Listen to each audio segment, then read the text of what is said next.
Hey everybody, Tom here, and today I want to teach you how to set up a game of Lanterns Dice. I'm going to be setting up a 3-player game here, but I also wanted to show you a storage solution that I have created for this game in case it's something that interests you.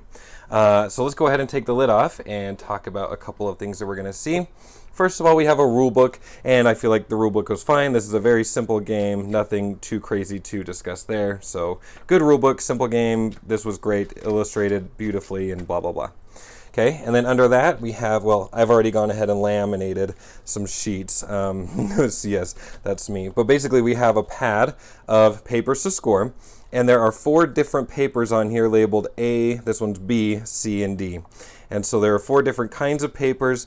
The main part here is exactly the same on all of these papers. The things that change are these things on this side, the colors on this side.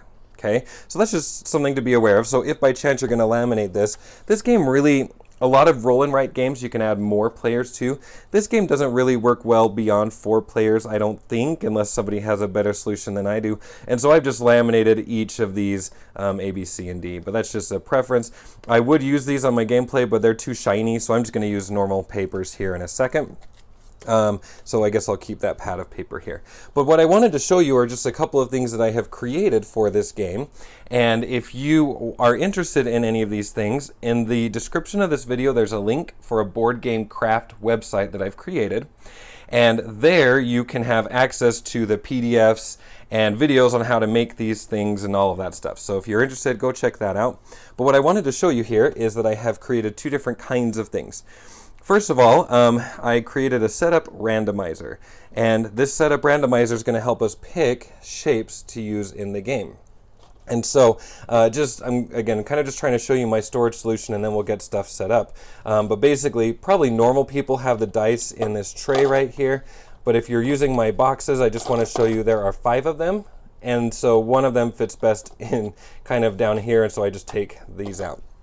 In fact, when you buy the game, it comes with this little box. I have just removed the box to fit these boxes better. But yeah, so we're just this thing here is something I've created, and then these boxes holding these different shapes is something else that I've created.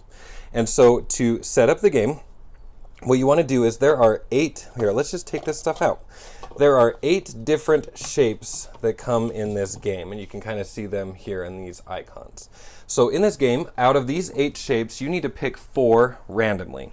And I think normal people just pick 4 at random, but that doesn't ever work for me. I love to have cards to help randomize that, so I've created this deck of cards and a box to hold the cards also. And these come with the game, but these are ones that I have created. And you can see here that I just have the 8 different shapes here.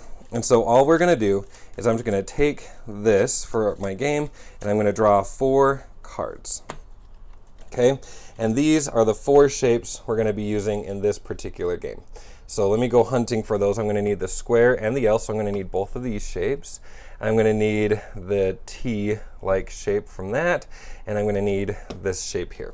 Okay, so inside of these boxes, some of these boxes hold 2 shapes each, so I'm going to go ahead and take out these here, and then I'm going to need this shape here,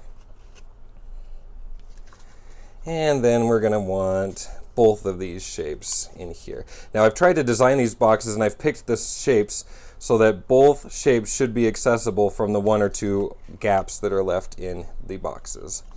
But we've got our 4 kinds of shapes. So again, of the 8 shapes altogether, you're going to pick 4 of them to play with for your game. And we have those now, and so I no longer need these cards. Now, I've actually designed a solo variant for this game, if that's something that you're interested in, that uses these randomizer cards.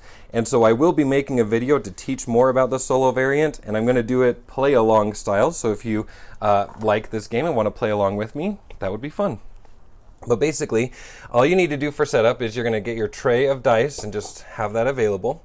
You're going to pick your 4 different shapes that you want to use, and these shapes have different values of like point values here. You need to make sure that they're stacked from least up to greatest, and different shapes will have different values and so on. So we're going to put these, I don't know, probably not here. Well, probably there, sure. Okay. And so we've got these different shapes. Sorry, some of these are going to be upside down, and we're going to we're gonna, oh, well, we're gonna get used to it. We're gonna be okay. Now, we're gonna set this dice tray here kind of in a central area, and then I'm gonna use different pads of paper. So what I'm gonna do for this game, I'm gonna do a 3-player game, as I mentioned before. I'm gonna use the papers. So when you play the game, everyone needs a different paper. So not everybody plays with form A. So I'm gonna play with B, C, and A. And I'm going to use form D for my solo play along. So I'm just going to rip that one off and set it to the side. And then form A, we're going to use that as well. So each player is going to get a pad of paper. And as per usual, I'm going to use some colored papers to help us distinguish who is playing what. So this is not going to fit immediately right now very well, but we'll see. So we're going to have blue, red, and then yellow. Each player gets their own paper. Oh, let's see. Let's put that over there. Oh, these papers are kind of bendy a little bit. I don't know. I'll tinker with this and make it pretty momentarily. But you get your dice in your tray, your 4 shapes from greatest to least stacked. Each person gets a different letter paper. And then finally, there are some more cards. First thing we have is we have some player aids. There's one double-sided player aid for each player. And so we'll go ahead and give these to the different players. And then there are 3 yellow cards that have an A side and a B side.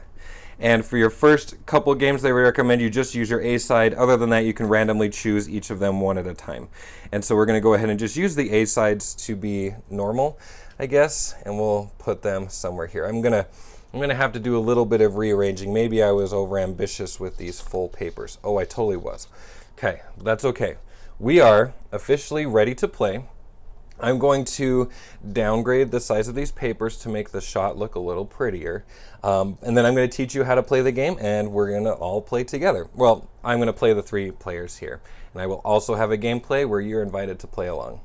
So if you're interested in those videos, check on the link in the description of this video. And that was how to set up Lanterns Dice. It's a roll and write game, so it's really fast and easy to set up, which is something I like. All right, I will see you in those other videos. I'll talk to you later. Goodbye.